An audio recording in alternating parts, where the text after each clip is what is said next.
Bom, vamos lá. Pessoal, para quem não conhece a gente, né, eu vou fazer uma breve apresentação aqui do projeto, depois do professor Adriano. Ciclo de diálogos hegelianos, encontro com comentadores de sua obra, primeira edição. A ideia começou quando a professora doutora Márcia Zebina trabalhou didaticamente conosco o seu livro Vida e Finalismo na Ciência da Lógica. E o projeto Ciclo de Diálogos Hegeliano, encontro com comentadores de suas obras, propõe-se realizar ciclos de diálogos online com comentadores sobre a obra de Hegel, construindo-se assim um espaço em que se possa discutir sobre as obras desses comentadores.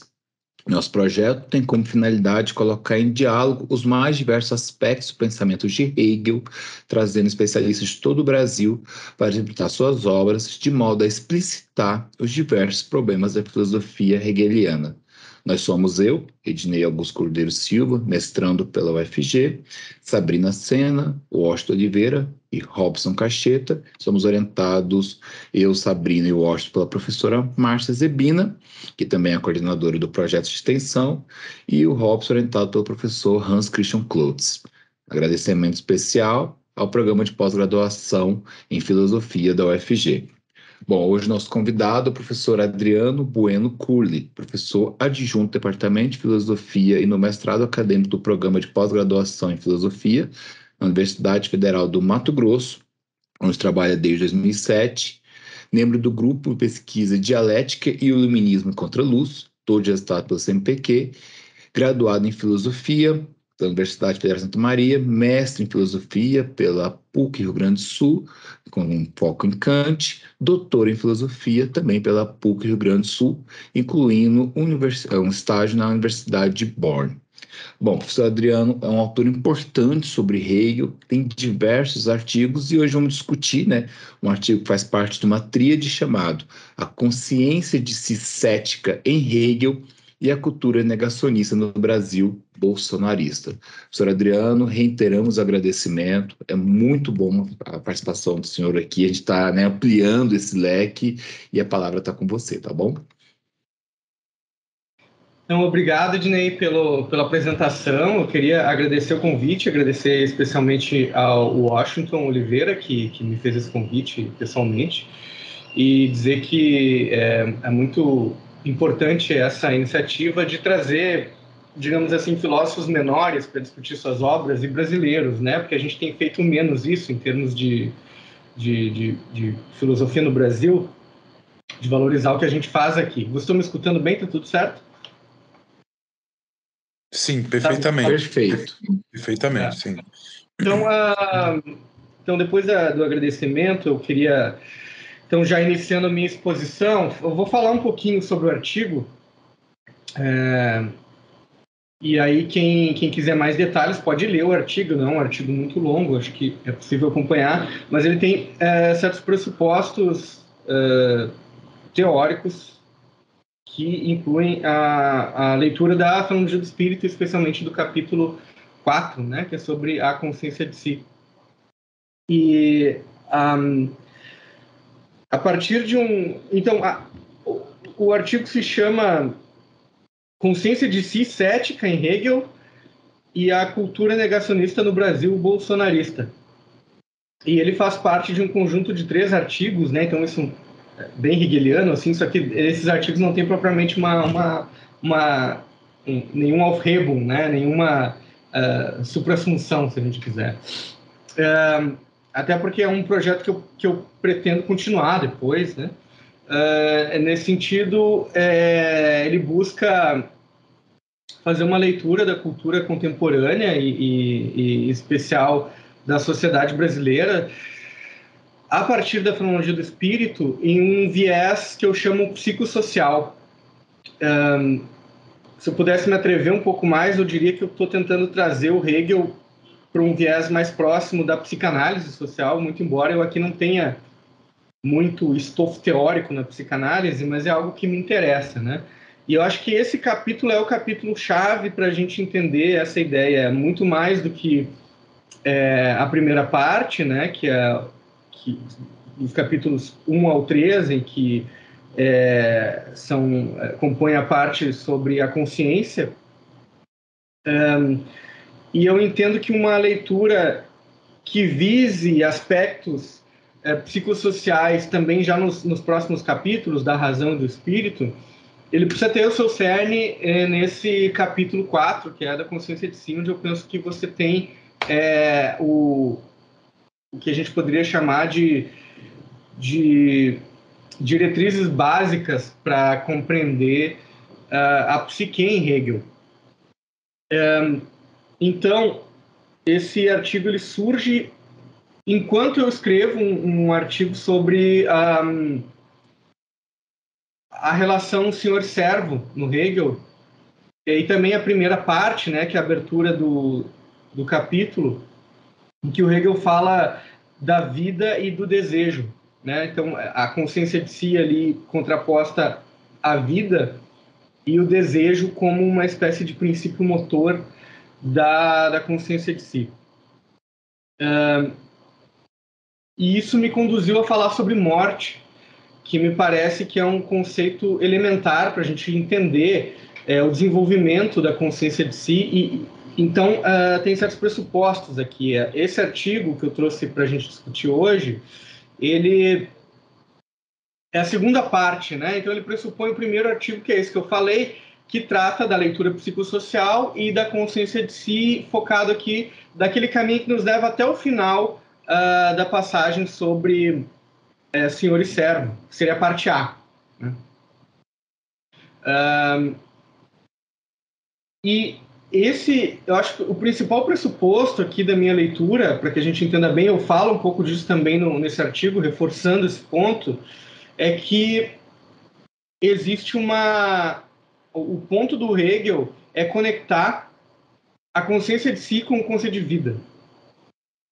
Então, todo o jogo que me parece perpassa todo o capítulo da consciência de si de um lado, que a vida se singularize e saiba de si mesmo por meio da consciência, e de outro, que a consciência de si saiba de si mesmo enquanto ser vivo. Só que isso implica a individualização da consciência de si. E o processo de individuação da vida inclui o processo de morte. Ou seja, os seres vivos, o ser vivo ou vivente, como traduz, se eu não me engano, o Paulo Menezes, ele é individual e ele morre. Certo? A vida, sim, é um processo infinito que perpassa os seres vivos. Você, de um lado, não tem vida sem ter... Quer dizer, a vida seria o aspecto universal de todo um processo, né? E você tem os aspectos particular e individual que envolvem os viventes, então, e as espécies, né? O processo de reprodução, etc. Mas é essencial nesse processo a morte. Então, a morte, ela não é o oposto da vida, ela é um elemento da vida. Então, a vida, enquanto um elemento universal, a gente pode pensar, é um processo que envolve necessariamente a morte. E aqui, a gente tem também uma concepção de consciência de si que Hegel vai desenvolver a partir da concepção de consciência, em que a consciência de si, ao descobrir, de um lado, que o pensamento, né, ou seja, esse elemento que caracteriza a própria consciência é universal, e, por outro lado, que as próprias leis que a consciência encontra por meio do entendimento na objetividade são leis que a própria consciência põe, a consciência encontra, digamos assim, a si mesma como uma espécie de definidora do que é a realidade, né? E me parece que aqui o Hegel puxa esse lado, mas vincula agora com um lado prático, que aparece assim, eu diria, me parece ainda, né, de supetão, assim, aparece como um fator surpresa, que é essa afirmação de que a consciência de si é desejo. Né? De onde vem isso eu ainda não consegui traçar, eu acho que é um desafio muito grande compreender essa passagem do capítulo 3 para o capítulo 4, e eu confesso a vocês que eu não entendo, mas eu tentei entender alguma coisa a partir do capítulo 4, né? Então, um dos elementos da minha interpretação, que provavelmente também não é a coisa mais original do mundo, a ideia de que você tem, então, o Hegel, ele define logo no início o conceito de vida, né? E depois ele define a consciência de si. E, obviamente, não é à toa que ele vai falar do conceito de vida ali. Existe uma relação entre vida e consciência de si. E ele vai voltar a esse tema da vida, não falando de vida diretamente, ele vai voltar ao tema da vida no momento que ele fala da morte. Quando então a gente tem digamos, o resultado da relação do conflito entre as consciências de si. De outro lado, ele define a consciência de si nesse momento a partir de uma concepção que eu julgo que seria uma espécie de consciência de si primitiva, ainda não cultivada, ainda sem o processo de determinação que é dado por meio da intersubjetividade, depois pela socialidade, etc., enquanto puro desejo. E esse desejo é justamente o aspecto negativo da consciência. Então, aqui a gente tem o aspecto da negatividade enquanto um elemento central da ontologia hegeliana que perpassa, então, de um lado, o conceito de vida. Então, a negatividade é expressa por meio da morte, no conceito de vida, e na consciência de si, a negatividade é o desejo. E esse desejo ele não pode operar por meio de uma mera positividade. Parece que o que o Hegel está entendendo por desejo aqui é uma espécie de apropriação dos objetos, ou mesmo da objetividade em geral, uma tentativa, né, por meio da aniquilação. Agora, como a gente pode entender essa aniquilação, né? Porque, de um lado, a gente poderia entender a aniquilação do desejo, né? Ou seja, a aniquilação por meio do desejo, por meio do processo de consumo, por exemplo, a alimentação, etc. Mas, obviamente, o desejo não se restringe a isso. E me parece que algo além aqui do desejo meramente empírico, né? Existe uma espécie de desejo epistemológico, se quisermos chamar assim, que é o interesse de absorver o mundo na consciência de si, de maneira a confirmar a concepção, né, a Gewisse, né, a certeza da consciência de si, de que ela é toda a realidade. Que é uma espécie, quer dizer, aqui a gente parte de uma espécie de consciência que é ao mesmo tempo primitiva em termos de comportamento, digamos assim, né, mas de outro lado é também ultra idealista, no sentido de que essa consciência busca a confirmação dessa concepção de que ela tem, de que ela é toda a verdade, de que ela é universal. Então, me parece que o primeiro momento é essa espécie de tarefa de descobrir a alteridade, né? Então, agora, a consciência de si precisa, de alguma forma, definir melhor o que significa essa universalidade, que de alguma forma está presente nela, mas que não pertence a ela. Eu acho que esse é o ponto, né? E qual é o elemento que vai negar à consciência de si que ela é toda a realidade? É a própria vida, enquanto a vida apresenta para ela a necessidade de individuação e de morte. E aí a gente tem um problema. A consciência de si não pode descobrir que morre se ela morrer, porque senão ela não descobriu nada. Quer dizer, depois que você morre é tarde demais para descobrir alguma coisa, né? Então, por isso que o Hegel vai apelar para esse medo da morte, né? E o medo da morte, quer dizer, é uma espécie de descoberta para a consciência de si. Em algum momento, você descobre que você pode morrer. E parece que para o Hegel a mera observação aqui de que outras pessoas morrem, ou de que outros seres morrem, etc., não é suficiente, até porque aqui você está num estágio de formação psíquica em que o outro não existe. Então, a consciência de si tem que descobrir isso por si mesma, ela tem que sentir isso, né? Então, o Hegel vai dizer lá, depois do processo de conflito das consciências de si, que a consciência de si que perde a luta, digamos, ela se dissolve no medo da morte. Então, quer dizer, aquela universalidade que, de alguma maneira, forma, no sentido de uma universalidade, eu diria, relativamente abstrata, a certeza da consciência de si, ela se dissolve ali. Agora, o que significa essa dissolução, né? A gente precisa entender também o processo de formação da consciência de si a partir do desejo. E aí tem um elemento importante para mim, quer dizer, o desejo enquanto o processo negativo da consciência de si em relação ao outro, mas que depois se torna um processo negativo com relação a si mesmo. O que acontece? O desejo seria o princípio prático da consciência de si. Prático aqui incluindo também uma concepção teórica sobre essa denominação do prático, né? Um prático que é também cognitivo.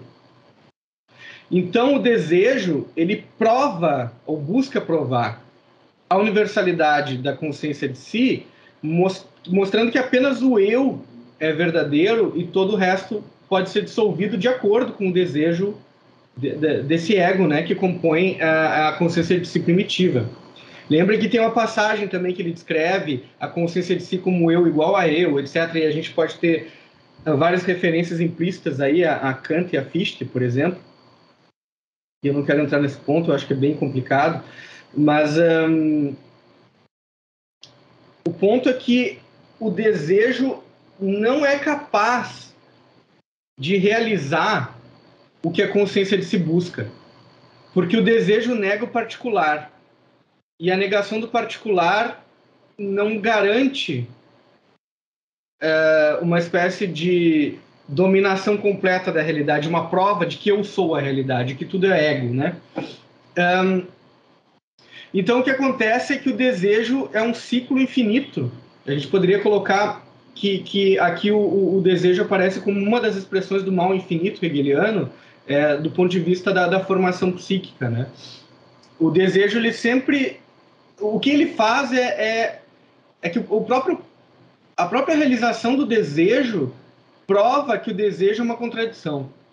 O desejo entendido como princípio universal, certo? Não o desejo entendido como um princípio motivador entre outros, né? Mas aqui a consciência de si é desejo, em geral. O Hegel vai dizer, é desejo em geral.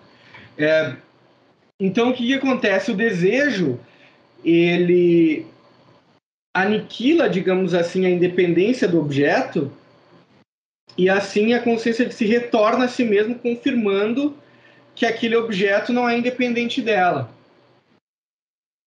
Mas uma vez que esse objeto é aniquilado, o desejo permanece. E ele precisa buscar outro objeto, e outro objeto. E assim vai no ciclo do mal infinito. Então o desejo não é capaz de provar a certeza ou a convicção que a consciência de si tem nesse nível de formação psíquica.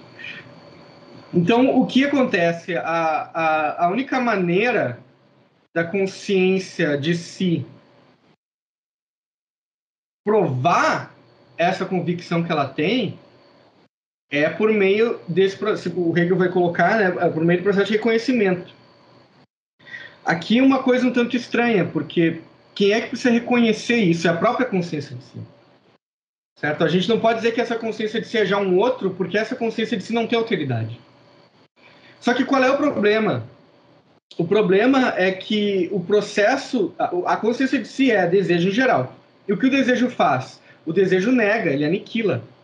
Então, a única coisa que a consciência de si pode fazer sobre si mesma, para que se possa reconhecer, é jogar o desejo sobre si mesma. Então, aqui a gente já quer dizer, o Hegel já abre uma polissemia muito complexa, né? Ao dizer que a consciência de si deseja a consciência de si. E o Hegel não está dizendo que a consciência de si deseja a si mesma. Aqui tem uma polissemia já. A gente não sabe se isso é o outro ou se é o si mesmo, né? E, na verdade, eu acho que o Hegel ele é muito coerente aqui nesse ponto, né? Ao dizer isso. Ele deixa um mistério, digamos assim. Muita gente lê e não diz, ele está falando a consciência de si está em relação consigo mesma ou com outra consciência de si real. Eu diria que são as duas coisas, porque a consciência de si não existe sozinha. E acho que esse é o ponto. Porém, no processo de formação psíquica, ela acredita que sim. Então, do ponto de vista imanente, aquele que o Hegel chama do em si, não há alteridade. E essa consciência de si precisa encontrar a alteridade. Então, ela não tem como desejar algo que ela ainda não encontrou. Digamos, a outra consciência de si. Mas ela deseja a consciência de si mesma, certo? Mas ela não...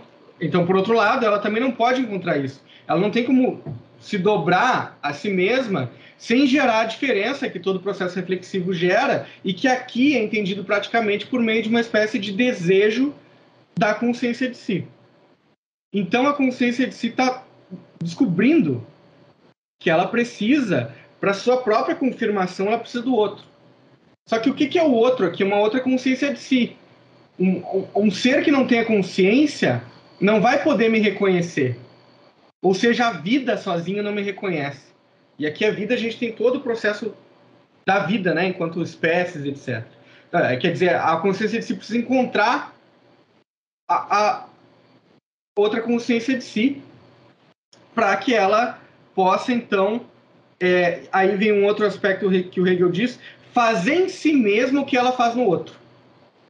Ou seja, para descobrir o que ela é, ela não vai ficar divagando, né? Quer dizer, que não é uma consciência cartesiana que vai sentar na frente do fogo, né? E vai ficar refletindo, etc. Comendo pipoca, né? Ela, na verdade, ela precisa de uma espécie de confirmação prática, né? Eu acho que isso é também um dos princípios, pelo menos a leitura que eu faço do Hegel, de que o Hegel tem uma certa abordagem pragmática quando se trata da definição da subjetividade e aqui da consciência de si. Então, a consciência de si precisa, de fato, sofrer aquilo que ela faz para que ela possa, de alguma forma, reconhecer aquilo. Só que esse processo não é tão simples, né? Então, vejam, a gente poderia pensar que essa relação poderia se resolver por um mero acordo, digamos assim. Não, a gente entra aqui, conversa, né, fala, dialoga e tal. Mas, primeiro, me parece que o Hegel está fazendo uma descrição da formação psíquica, né? E aqui não está falando já de um ser histórico, mas de uma camada da consciência, uma camada psíquica, certo? Que tem uma certa característica e que no ser humano, digamos assim, formado, completo, adulto, digamos assim, e já socializado, etc., não opera sozinho, mas é como que uma camada primitiva, né? E essa camada primitiva, ela se desenvolve de maneira a partir do processo de autonegação, formar as camadas posteriores. Então, ela é uma espécie de núcleo da consciência de si. E aí a gente olha, então, esse núcleo da consciência de si, e nesse momento é toda a consciência de si, ela é pura negatividade, ela é o desejo enquanto pura negatividade. O que a consciência de si vai encontrar quando ela encontrar outra consciência de si? Não tem diálogo aqui a abrir, não tem uma conversa, um aperto de mãos. O que tem é o conflito, porque a consciência de si é negatividade. E ela não pode fazer outra coisa a não ser negar o outro. Porque ela, em geral, é negação dessa alteridade. Ela é esse desejo, digamos assim, de apropriação, né? Então, isso vai gerar o conflito lá do senhor e servo, e o resultado disso é justamente, então, por meio desse conflito que é inevitável, o reconhecimento não é alcançado aqui, mas a gente tem, digamos, um processo de caminho para o reconhecimento. Tem uma primeira determinação, que é a relação senhor-servo. E aí a gente termina a parte A, e na parte B, esse processo de negação, ele é também um processo de abstração e introspecção, eu diria. Quer dizer, porque qual é que é o problema? O desejo é um empecilho para o autorreconhecimento. Porque o desejo, muito embora ele seja que o mecanismo de uma consciência de si, nesse primeiro momento, que quer se reconhecer como toda a realidade, ele nada mais é do que o princípio vital de vínculo com as particularidades. Esse é o desejo. E o desejo, no fundo, é o desejo da vida, né? E é esse conflito que a vida traz em si mesma, que é a negatividade da vida expressa na consciência de si enquanto indivíduo. Só que a consciência de si não se sabe enquanto indivíduo, até que o seu desejo é negado, ou pelo menos é refreado, né? E aí essa consciência de si, ao refrear o seu desejo, ela vai poder transpor o desejo em trabalho, que é a possibilidade, então, de postergar o consumo, né? Ao mesmo tempo, essa consciência de si precisa reconhecer uma outra. Agora eu estou falando da consciência que se coloca na posição de servo, né? Então ela precisa reconhecer outra. Então aqui também se abre o campo da alteridade, não apenas na relação vital, quer dizer, o medo da morte.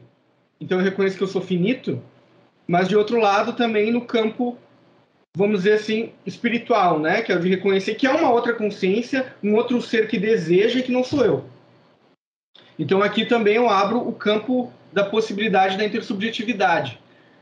Muito embora dessa maneira um tanto trágica, a gente poderia dizer, né? E justamente o espírito que evolui é o do servo. E o que acontece com a consciência senhoril? Ela não pode se reconhecer porque ela não reconhece o outro, né? Ela continua, de alguma maneira, articulada de maneira egocêntrica. Quer dizer, tudo sou eu.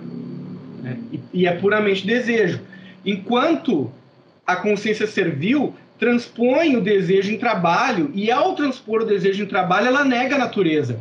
Então, abre um outro caminho para que essa consciência de si afirme uma espécie de independência diferente daquela da parte A. Então, se na parte A a consciência desejava, ou seja, o próprio desejo era o processo de negação de que há algo fora de mim, ou seja, da vida, agora o processo de negação de dependência da vida ou da natureza se dá por meio do trabalho, que é, então, a negação do desejo, uma espécie de resposta que diz assim, eu não preciso disso. Né? E mais do que isso, eu domino isso, porque eu transformo isso aqui em outra coisa. E eu não aniquilo, e agora eu posso, de alguma maneira, perceber como eu, enquanto consciência, ou consciência de si, né, sou capaz de transformar a natureza e expressar a capacidade universal de formação sob a realidade objetiva.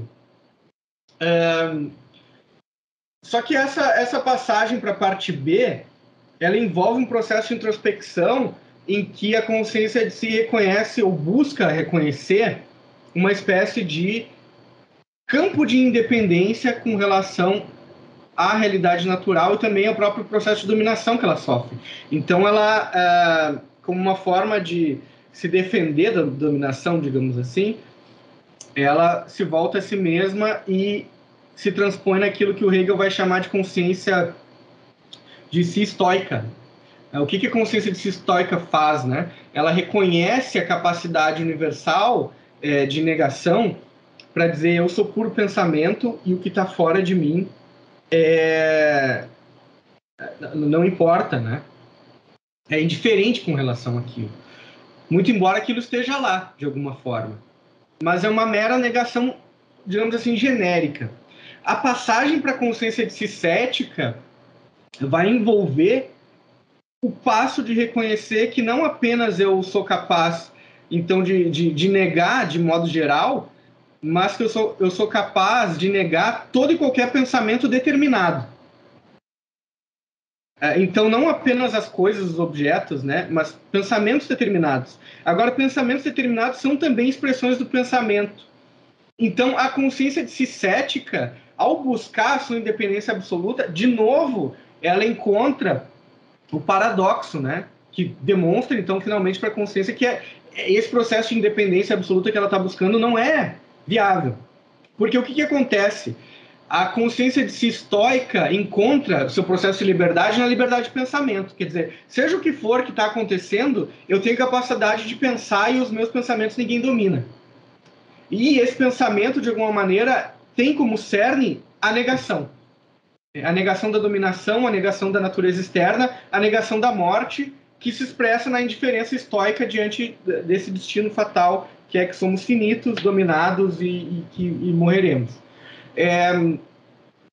Agora, a consciência de si cética é, por um lado, mais consequente, mais procedente quando ela reconhece que também nega os próprios pensamentos. E assim ela nega a si mesma. Então ela entra num paradoxo aqui, numa contradição. Quer dizer, a consciência de si, ela não pode existir sem pensamentos determinados. Não existe pensamento apenas no universal abstrato. Aqui, de novo, Hegel, naquele processo também de negar o valor do universal abstrato, né? Quer dizer, o universal ele só se concretiza na relação com o singular e com o particular. Então ele precisa desse vínculo, dessa relação inferencial, tal como Hegel apresenta lá no terceiro livro da lógica. Então, essa consciência de si cética, ela depende sempre de determinar um pensamento e negá-lo, determinar um pensamento e negá-lo. Em termos estruturais, isso é a reprodução do desejo, mas agora num nível de pensamento. Quer dizer, eu afirmo a minha capacidade universal de negação, para dizer que eu sou toda a realidade, ou que eu sou independente de alguma forma, mas essa independência demanda o vínculo com uma particularidade que precisa ser negada. Só que essa particularidade é, ao mesmo tempo, algo do qual eu necessito. Então, estou vinculado com ela necessariamente. Então, ao afirmar que eu sou toda a realidade, para confirmar essa crença, eu preciso de uma alteridade que eu, ao mesmo tempo, nego. Eu preciso da alteridade para que ela seja negada. E aí eu volto de novo nesse processo e preciso, a cada vez, de novo, de um particular para ser negado, para confirmar a capacidade universal de negação da consciência. Então, aqui, como a consciência de si cética busca negar o próprio pensamento, e o pensamento não pode se expressar senão em pensamentos particulares, o que a consciência de si cética faz, no final das contas, é negar a si mesma. Para que ela estivesse certa, ela teria que não pensar em nada particular e, portanto, não pensar. Só que o que ela busca afirmar é justamente a sua capacidade enquanto pensamento, enquanto uma espécie de poder absoluto, né? Bem, e aqui nesse ponto é que, bom, depois a gente vai para a consciência infeliz, etc. Eu acho que eu já estou falando demais, mas o que eu quero colocar aqui é que todo esse processo eu entendo como camadas de formação psíquica, né? E essas camadas, elas são como circuitos de força que operam em conjunto, só que algumas são dominantes sobre outras, né? Então a gente diria assim, no ponto de vista hegeliano, a consciência de si em geral é aquele resultado que a gente encontra no início da razão, certo? Ao menos, né? O que acontece é que a gente pode ter certos processos, aqui é uma interpretação minha, né? Processos regressivos, que eu chamo também de anacrônicos aqui, em que certas camadas da consciência se expressam mais do que outras que deveriam ser, digamos assim, numa formação não patológica, dominantes. Então, a razão deveria ser dominante em relação à consciência de si primitiva ou à consciência de si estoica, etc. E então eu vinculo, para relacionar com o Brasil contemporâneo, tanto o que eu chamo de consciência de si senhoril, com essa espécie de processo de presunção social e política, né, que a gente vê o tempo inteiro, agora a gente está vendo de novo, né, de que se não ganhou o meu candidato, eu posso botar um monte de caminhão na rua e dizer vai ser porque eu quero, né, assim, né? E aí tem o aspecto da consciência de si cética que se manifesta aqui parcialmente, né, porque vejam que o processo de negação de pensamentos determinados no processo de formação psíquico está aqui. Esse é o lugar em que isso se encontra. Mas ele não opera de maneira constante, porque o negacionista, e agora pensando no negacionismo, por exemplo, da Covid, que eu falo no artigo, né? O negacionismo com relação ao processo eleitoral. A gente tem uma série de negacionismos aí que está presente na extrema-direita trumpista, que a gente pode dizer, sim, eu acho que o Bolsonaro entra nessa linha, mas tem outros, né? Outras extremas-direitas aí, acho que talvez a europeia seja distinta, mas no processo bolsonarista isso ocorre o tempo inteiro.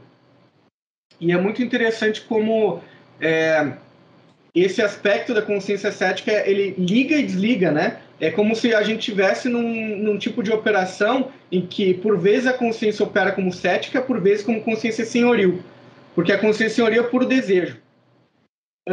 Já a consciência cética, ela é pura negação abstrata, digamos assim, do pensamento, né?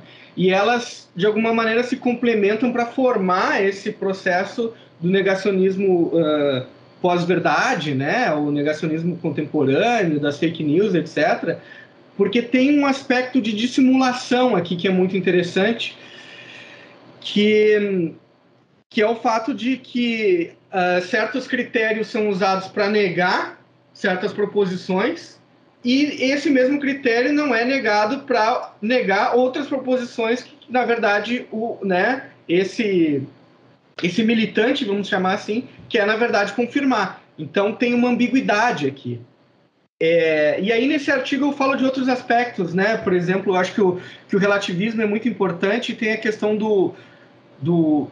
da dissolução da sociedade positivista, que eu trago um pouco aqui no meio em termos de pedagogia, de educação, etc.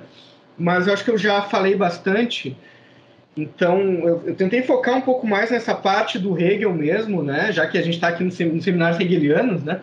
Talvez o pessoal que esteja mais interessado em discutir Hegel, mas o artigo tem, então, essa tentativa de vincular com o negacionismo contemporâneo. Eu faço também uma breve descrição, assim, da questão do negacionismo, das fake news, e um vínculo com uma espécie... Eu estou usando esse termo de solução aqui agora, não está no artigo, né? Mas essa questão desse negacionismo como uma espécie de radicalização de uma cultura relativista, né?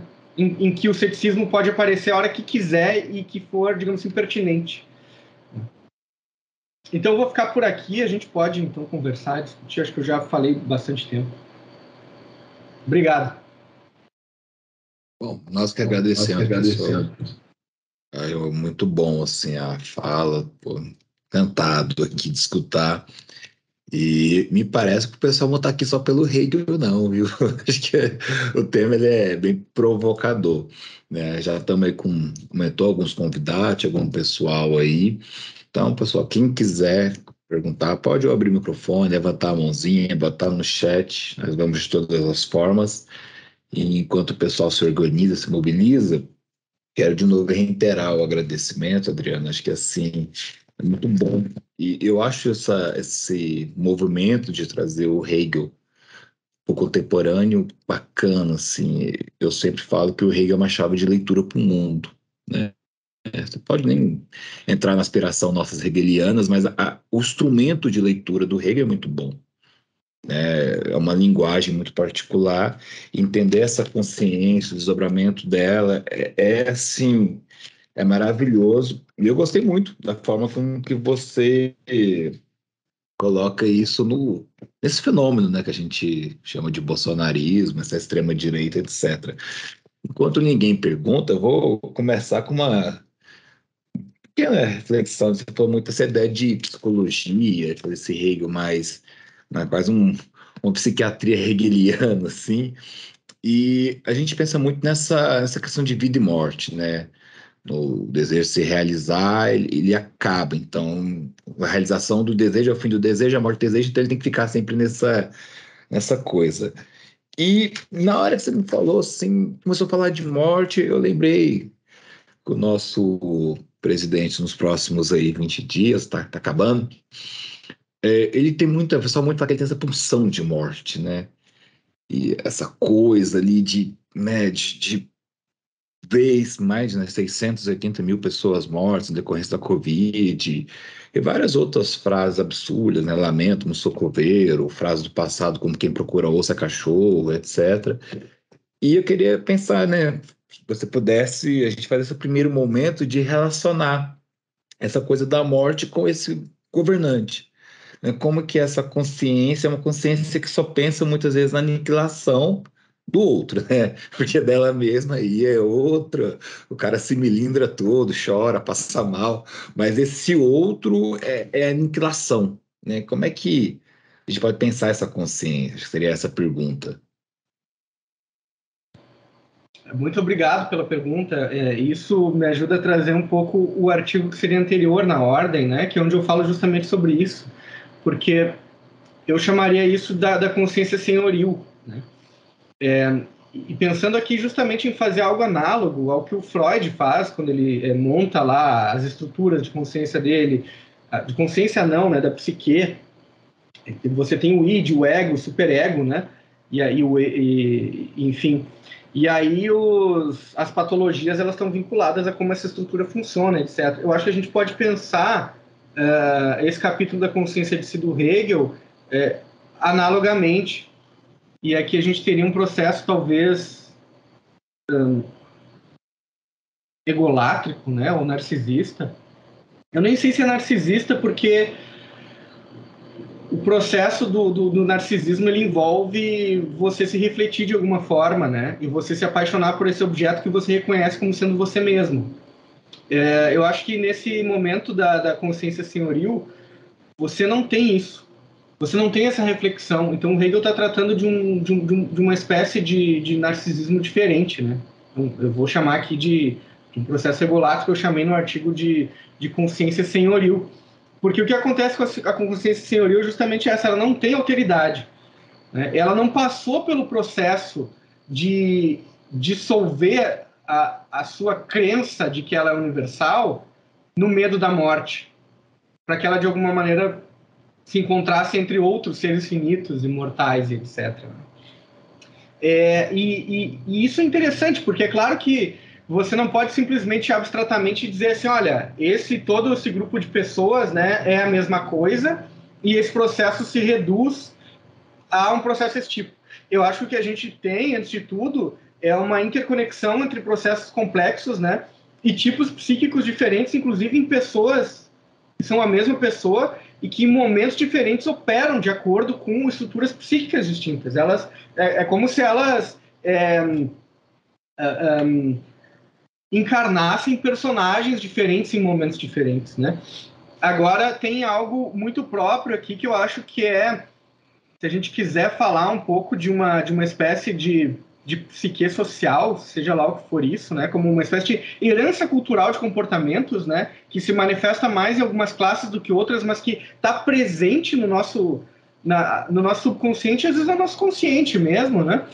Que é essa classe dominante que tem um histórico soterrado, digamos assim, e que opera justamente no modo senhoril, né? No sentido de que o outro é um objeto que eu uso, que eu consumo e que eu posso eliminar a hora que eu quiser, né? E é engraçado que você pode ver o processo do fascismo, ele é uma espécie de socialização desse comportamento. Quer dizer, enquanto no processo meramente colonial, por exemplo, você tem um grupo social ou grupos sociais que opera dessa forma e algumas, digamos assim, algumas entidades sociais, algumas famílias que se estruturam nesse tipo de psique. E vejam que aqui a psique não é só uma coisa individual, né? Ela é uma estrutura de funcionamento de relações, né? Então, a gente pode falar de uma psique familiar, por exemplo, nessa perspectiva hegeliana, tal como eu estou tentando ler o Hegel aqui. Eu quero deixar claro que isso aqui é ainda um trabalho em andamento. Eu acho que é ainda uma ideia bem pouco elaborada, né? Eu tô tentando ainda, é uma espécie de intuição que eu tive e que eu estou tentando trabalhar, né? Mas no fascismo, você tem esse aspecto socializado. Quer dizer, você tem um grupo que, de alguma maneira, se junta de grupos diferentes, mas que tem essa diferença apagada e se torna justamente um universal abstrato, digamos assim. E se vê como a verdade do mundo. E entende que o outro tem que ser aniquilado. E esse processo de aniquilação do outro é, ao mesmo tempo, um processo que passa pela dominação e que envolve uma tentativa de autoconhecimento, mas que não pode revelar a si mesmo ao mesmo tempo. Então tem uma contradição aí, né? Porque revelar a si mesmo significa revelar as diferenças que esses grupos têm. Então, até ultrapassando um pouco o Hegel, aqui não ultrapassando no sentido de além do Hegel, mas trazer outros elementos, já que é uma leitura também empírica, você vê que muita gente do que a gente classificaria como classe trabalhadora, gente que faz parte de, ou seja lá como vocês queiram chamar, os grupos sociais, né? Mas que não estaria justificado a pertencer a esse grupo que naturalmente se comporta de acordo com o modo de psique senhoril, faz parte desse movimento fascista. E para que o movimento fascista funcione, ele precisa apagar essas diferenças, ele precisa de uma espécie de processo de dissimulação. E aqui eu acho que entra um pouco essa consciência cética, né? Como um apagamento das suas próprias determinidades, né? Das suas próprias particularidades, para que todo mundo possa participar de uma massa amorfa que busca uma mesma coisa que ninguém sabe o que é. Né? Então, assim, vejam, a quem serve um processo de aniquilação dos direitos sociais? E tem uma série de coisas aí. Como no Brasil é mais absurdo ainda, porque se você olhar lá para a Alemanha nazista, os caras ainda podiam criar uma fantasia de unidade étnica, né? No Brasil isso é inviável. Você não consegue maioria social se você falar em fascismo branco, né? Porque a maioria da população não é branca. E apesar disso, um presidente como Bolsonaro não se elegeria, não teria uma base muito forte se não houvessem pessoas não brancas apoiando esse presidente. Entende? Então, como que isso opera? Isso opera por meio de uma espécie de apagamento da memória que funciona como uma espécie de, que eu estou chamando aqui, anacronismo psíquico. Ou, se a gente quiser falar, um regresso psíquico também, né? É um processo de repressão daquilo que, de alguma forma, está latente, aquela violência que está latente no processo psíquico brasileiro, mas que, ao mesmo tempo, precisa se mascarar e trazer pessoas para um lado ao qual elas não pertencem. Então, vejam como uma pessoa se sente protegida quando ela está do lado de um fascista. Você não vai apanhar se você estiver do lado do fascista. Né? A polícia não vai bater em você. A polícia vai lá na rua e vai dizer, não, tá tudo bem, olha só, pessoal, talvez a gente converse aqui, você tira o caminhão daqui, só para você não tomar multa, amanhã você coloca de novo e eu finjo que não vejo, entendeu? Agora, a pessoa que está do outro lado, porque o fascista ele não aparece assim, ele não é engraçado, né? Esse fenômeno ele só aparece quando ele já é maioria, quando ele já tem de alguma maneira de se mostrar, senão ele fica subterrâneo. O fascismo é subterrâneo até o momento que ele possa sair para fora, né? Então, tem assim, é como se fosse uma espécie de camada que permanece oculta até que ela se manifeste. Por isso, de novo, né, que eu chamo isso de uma espécie de anacronismo ou de recalque, a gente pode dizer, né? É um recalque que se manifesta aqui. Acho que essa resposta está ficando muito longa, eu não sei se eu vou conseguir fechar ela. Eu acho que esse é o problema. Vamos não ser hegelianos aqui, vamos deixar a resposta fragmentada, até que algum dia ela se responda por si só. Eu estou tentando trazer alguns caminhos para pensar a coisa, né? Eu acho que isso não é uma teoria que está bem elaborada ainda, como eu já disse, né? Muito mais uma intuição que eu estou tentando trabalhar assim, e trazer a público para que a gente possa conversar, trocar ideia, etc. Enfim. Não, sem problemas, pessoal. Muito pelo contrário, é bom estar discutindo. Acho que essa é a ideia mesmo. Sendo hegeliano é movimentar, é ser dialético, né? Vamos passar para o pessoal, galera. Quem quiser fazer pergunta, ou abre o microfone, ou faço uma listinha aqui, né? Fiquem à vontade, tá bom? Enquanto ninguém aparece, o Washington vai falar. Por favor, Washington. Abrindo o microfone, abrindo a câmera. Professor Adriano, muito obrigado, tá, pela sua fala. Só um momentinho. De volta. Por causa da minha bebê aqui, que toda hora vem cá para... Ela quer falar também alguma coisa, quer fazer alguma pergunta. Então, eu gostaria de agradecer, tá, pela sua fala e pela ter aceitado estar aqui com a gente. Isso é muito importante para a gente, fortalece muito.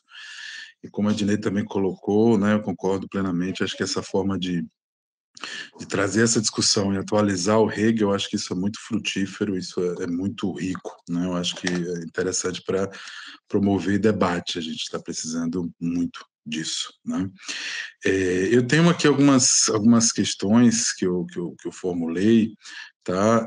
Algumas são mais, digamos, mais gerais, dizem respeito muito mais a esse caminho que você percorre até, né, construir essa relação entre essas dimensões da consciência de si e do negacionismo. Umas são mais gerais e outras são mais específicas, né, direcionada a isso.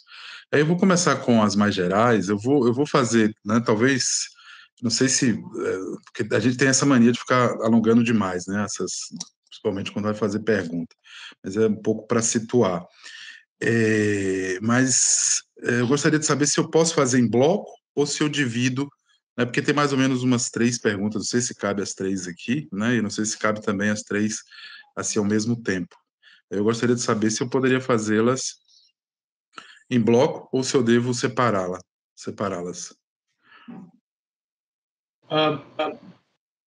Talvez, se você quiser fazer bloco, eu posso anotar aqui e na resposta ver como que eu consigo articular ela. Perfeito, ótimo. Então, a primeira é com relação, né, dessa questão de como você lê essa questão da consciência de si independente e da consciência de si, né, do ponto de vista da sua liberdade, né, o ponto A e o ponto B lá da discussão em torno da questão da consciência de si. Né? Eu concordo, né, com tua leitura em muitos aspectos, né, como você bem pontua, né, independência e liberdade elas são semelhantes, mas são idênticos, não são idênticos, né, e a gente precisa ter um pouco de cuidado, né, no trato dessas duas dimensões, né, que aparecem lá no A e no B como parte do título de cada uma desses momentos, melhor dizendo. Né? Então, tem uma outra parte que eu concordo, que é essa questão do pensamento como divisor de água do momento A e do momento B. Mas eu entenderia, assim, também, que essa distinção do momento A e do momento B, né, ela diz respeito também ao modo como essa cisão da consciência, né, de si passa a ser considerado do ponto de vista da própria consciência de si. Ou seja, a cisão e o conflito, né, e o esforço no sentido de anular esse conflito, anulando o outro, ela é considerada como algo externo no primeiro momento, no momento A, e como algo interno, ou seja, no interior da própria consciência, no momento B, no segundo momento.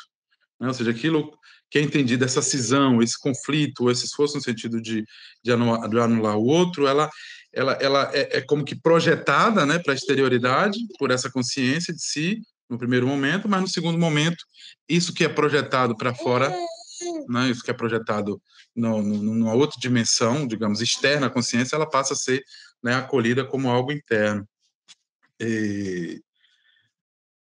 Assim, o que é deixado para trás, né, na verdade, não é nem tanto a dimensão da natureza, mas sim a perspectiva da consciência de si, que considera a si mesma como algo, né, a partir de fora e passa a considerar isso como algo a partir de dentro, ou seja, essa cisão, esse conflito e esse esforço no sentido de anular esse conflito e anular o outro passa a ser algo interno da própria consciência.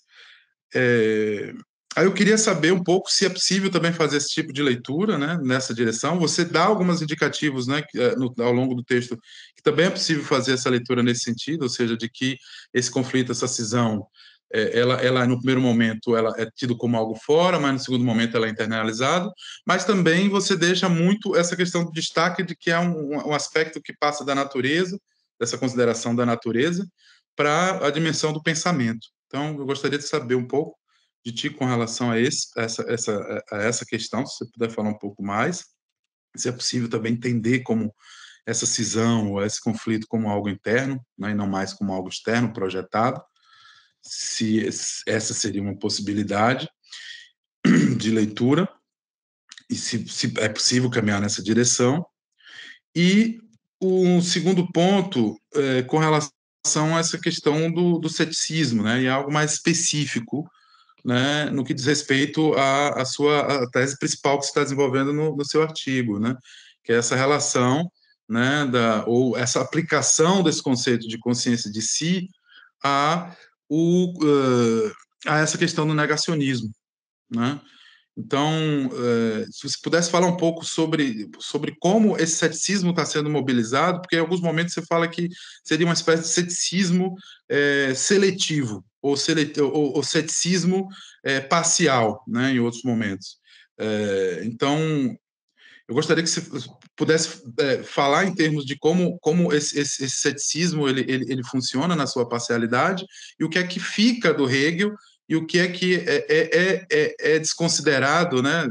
Quando estou falando de ceticismo, estou falando dessa figura, na verdade, né, para precisar um pouco, né, o que eu havia dito, na verdade, de consciência de si cética, né? Então, esse elemento da consciência de si cética, né, enquanto esse ceticismo seletivo, né, o que permanece de hegeliano nela, digamos assim, e o que é deixado de lado, digamos assim, porque se ele é seletivo, se ele é parcial, então alguns elementos não são levados adiante, né, isso que acaba se tornando, como você chama, dessa camada da consciência, né, que mobiliza, né, certas intencionalidades do sujeito, né, que se posiciona de algum modo, né?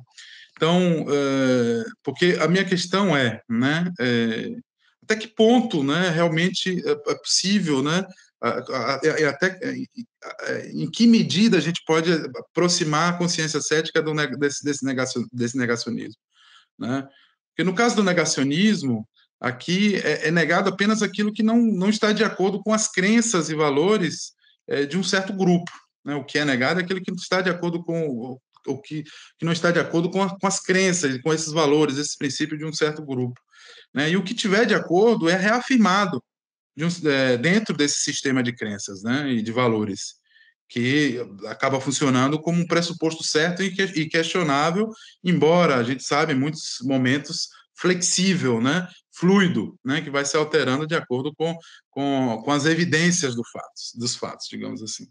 Então, há algumas coisas, o núcleo desse ceticismo, ele permanece dogmático, né? E se parte desse dogma já aceito, né? E o que é negado, né? Enquanto aquilo que negaria, digamos assim, esse dogma, né?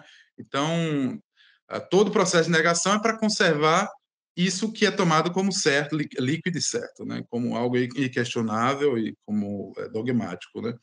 Ao passo que na consciência de si cética, né, do ponto de vista tal como descrito por Hegel, aí a consciência de si, o que ela nega, ela nega de tal modo que ela desenvolve essa negação até aí as últimas consequências, né?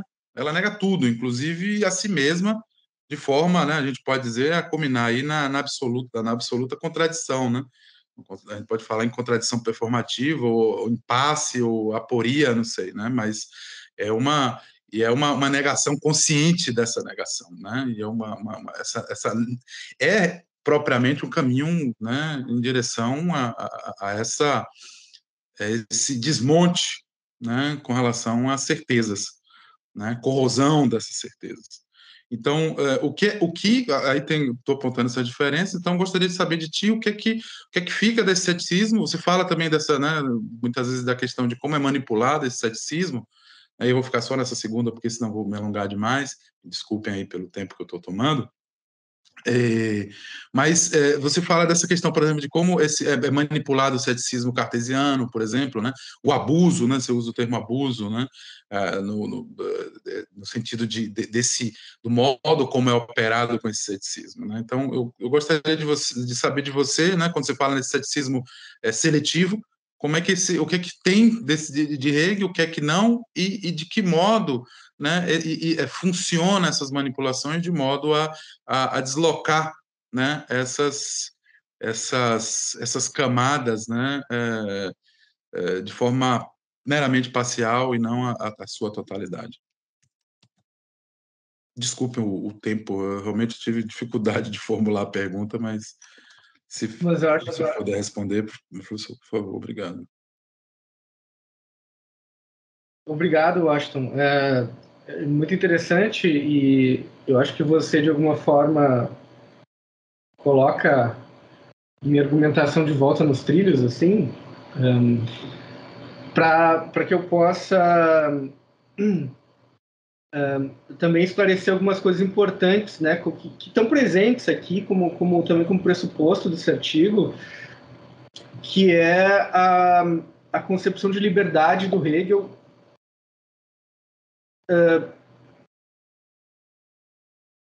sendo justificada justamente por meio de um processo que demonstra que não pode haver liberdade vinculada a um sujeito individual absoluto. Então, o Hegel, aqui é um dos lugares em que a gente pode encontrar uma confirmação de que o Hegel segue essa hipótese e argumenta em favor dela. Ele argumenta de várias maneiras, né? A filosofia do direito isso aparece também, mas eu acho que na fenomenologia do espírito isso é interessante porque tem algo aqui que é não apenas centralizado na formação social, mas está diretamente vinculado com a formação da subjetividade, né? E essa subjetividade, ela é uma subjetividade aberta. Ou seja, o que o Hegel mostra, eu acho, no capítulo da consciência de si, é que a consciência de si não fecha. Ela só se realiza no espírito, o que significa dizer que nós não somos egos absolutos, né? Ou seja, a consciência de si, ela precisa se encontrar aberta em algum sentido. Ela é próprio da sua constituição a alteridade e a falta. E aqui, bom, né, quem entende melhor de psicanálise e conhece, talvez, um pouco de Lacan, teria facilidade de fazer alguns vínculos que eu, infelizmente, não gostaria de fazer e ainda não consigo, né? Mas qual é o ponto? Sobre a diferença entre independência e liberdade, eu acho que é justamente essa a diferença entre a parte A e a B, muito embora na B ainda você não tenha a liberdade realizada, né? Na parte A você tem a ideia de que liberdade é independência absoluta, então, da realidade, no sentido de que tudo eu posso, né? O eu aqui, o ego, mas também que toda a realidade depende de mim. Também do ponto de vista, a gente poderia chamar epistemológico, né? Então, existe uma espécie de crítica não explícita a toda uma tradição filosófica que foi muito forte na modernidade, que parte do Descartes, mas que ainda permanece em Kant. Muito embora o Kant tenha também feito o seu papel para fazer a crítica à subjetividade absoluta, né? Você vê que na crítica da razão pura a consciência não é transparente a si mesma, não existe nenhum conhecimento do eu enquanto um objeto ontológico, né? Ou uma alma, né? Que seria o objeto da psicologia racional, né? Da metafísica do eu, a gente poderia chamar. Em Hegel, essa crítica se dá de forma muito mais radical. E eu acho que o que a gente tem, por isso que eu acho interessante esse conceito de psique em Hegel, né? A gente hoje em dia tem, mesmo depois da dialética e da teoria crítica e da psicanálise, etc., dificuldade em aceitar analogias entre a estrutura psíquica e a estrutura social, porque isso soa como misticismo, né? Mas eu estou justamente buscando fazer isso. Eu acho que o Hegel nos dá... Não só ele nos dá suporte para fazer isso, como eu acho que ele fez isso. Bem lido, eu acho que a fenomenologia do espírito é justamente isso. A gente dizer que a estrutura psíquica é uma espécie de estrutura social, e a estrutura social é uma espécie de estrutura psíquica em certos aspectos, tá? Ao menos. E se a gente for lembrar um pouco a história da filosofia, a gente encontra isso lá no Platão já. Essa analogia entre a alma e a polis, né? Na República. E o Hegel menciona isso, saindo um pouco da fenomenologia, no parágrafo 552 da enciclopédia, que é justamente a passagem entre o espírito objetivo e o absoluto. Quando ele vai falar de eticidade, né? Porque o que é a formação social? A gente não entende a formação social apenas em termos de estruturas formais, institucionais. A gente precisa entender a eticidade. E a eticidade envolve uma espécie de formação de hábitos, que é, de certa forma, a estrutura da formação psíquica.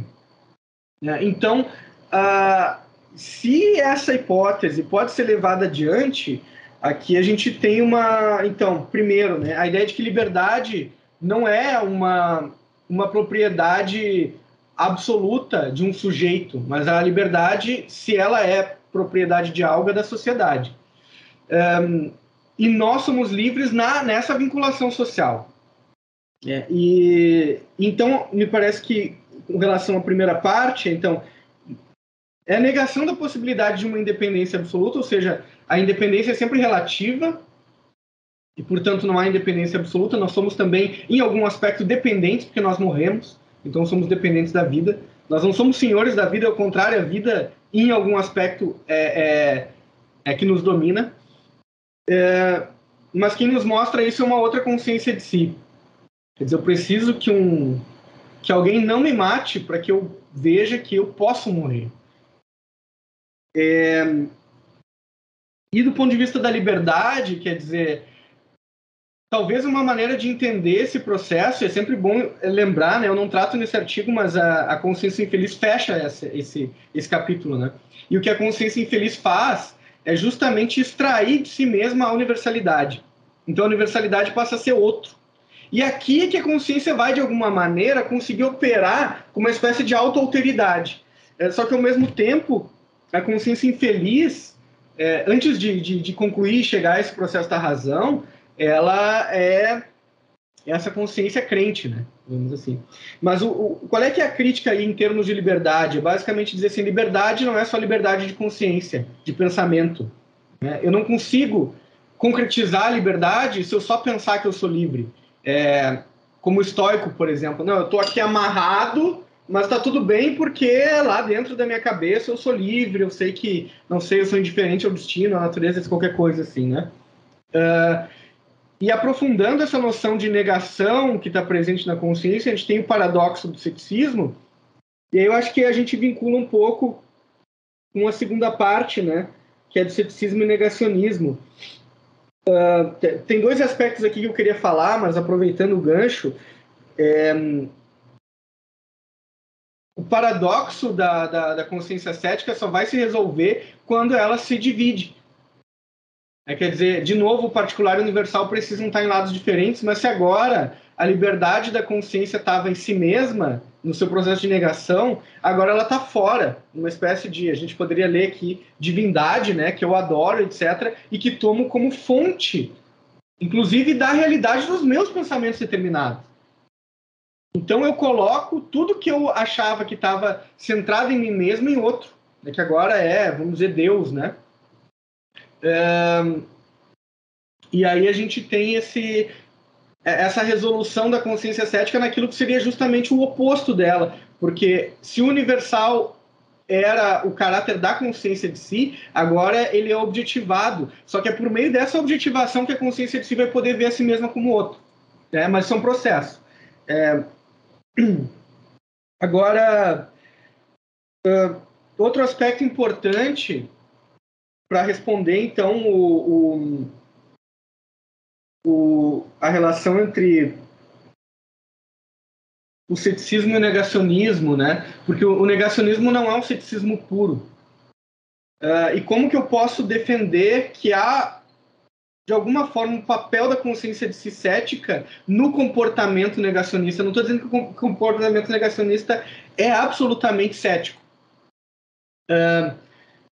Mas que ele só é possível porque existe essa camada psíquica que é a consciência de si cética. A gente tem que entender dois aspectos aqui, as duas pontas, digamos, né?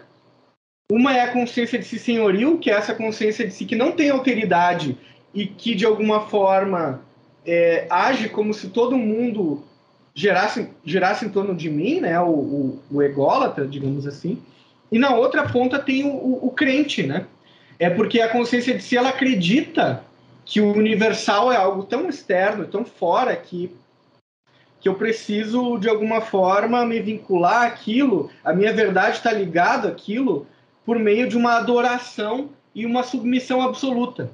Então, se de um lado a gente tem na consciência de si cética uma espécie de espelho da consciência de si primitiva, do puro desejo, a nível de pensamento, na consciência de si infeliz, a gente tem o Senhor como que abstraído, né, e de alguma maneira hipostasiado, a gente usa esse termo em certo sentido não muito corretamente, mas acho que vocês entendem o que eu quero dizer, né, elevado a uma condição abstrata de senhor universal. Então, aquele que era um senhor concreto que dominava e de alguma maneira negava o meu desejo, impossibilitava que eu pudesse continuar agindo por meio do desejo, e com isso fazia que eu negasse de maneira determinada a mim mesmo e assim pudesse me formar. Agora eu tenho isso no modo abstrato e de fato absoluto, né? Então esse universal é agora também o universal que encontra o conceito da vida, encontra a natureza ali. Mas o que acontece? A consciência de si infeliz, ela não tem muita clareza ainda sobre como esse processo se dá, e ela chega num processo que é, eu diria, antitético com relação à consciência de si cética, mas que também tem problemas, né? Porque ela nega que esse processo seja parte dela mesma, o processo, digamos assim, de universalização de conceitos, de pensamento, e de que a própria realidade tem uma estrutura universal, né, que envolve os elementos particulares, etc. Ela passa a se enxergar, então, como particular, em vez de universal, e universal é algo do qual ela depende, que é externo, né? Tem um monte de coisa aí, eu acho tão interessante isso, tem um monte de coisa que dá para você comentar. Mas, então, o que acontece? Eu diria que todo esse processo da consciência de si, no capítulo 4 da fenomenologia, forma um conjunto complexo de funcionamento de uma psique que, por vezes, vai estar mais determinado por um aspecto do que por outro.